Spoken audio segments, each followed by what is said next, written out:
ต่างซื้อเอาเย็นเป็นน้ำตาเลือดไหมเสียงหุ่นเสียงโคซับเย็นเป็นเสียงไห้ของเหลืองเขียวแหลงห่างลีเมื่อไหนเป็นมาขีสภาวะเมืองคนเอ่ยเคยย้อนทางไฟงลายเมืองคนเอาสุนเป็นเพสภาวะอำเลิกภาษาเล่ตั้งสัมศาสนาอำเลิกจันทานสะเทหือและคนทุกขาพันสังขาระเมืองคนในตีไลคำ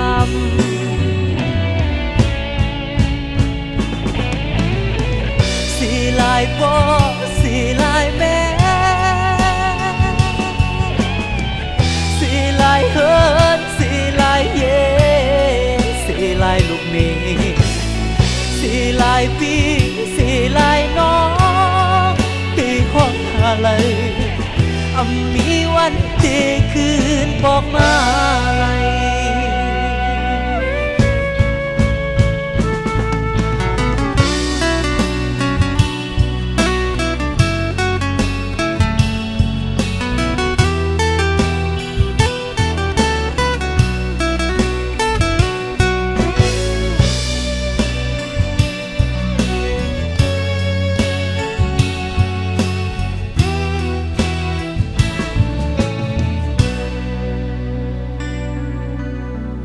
ต่างจมต่างซื้อเอาเย็นเป็นน้ำตาเลือดไหมเสียงหุ่นเสียงโคซับเย็นเป็นเสียงไห้ของเหลืองเขียวแหลงห่างลีเมื่อไหนเป็นมาขีสภาวะเมืองคนเอ่ยเคยย้อนทางไฟงลายเมืองคนเอาสุนเป็นเพสภาวะอำเลิกภาษาเล่ตั้งสัมศาสนาอำเลิกจันทานสะเทหือและคนทุกขาพันสังขาระเมืองคนในตีไลคำ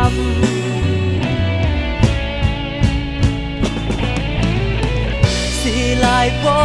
สีลายแม่สีลายเฮินสีลายเย่สีลายลูกเมฆสีลายพี่สีลายน้องปีห้องอะไรมีวันที่คืนบอกมาลัย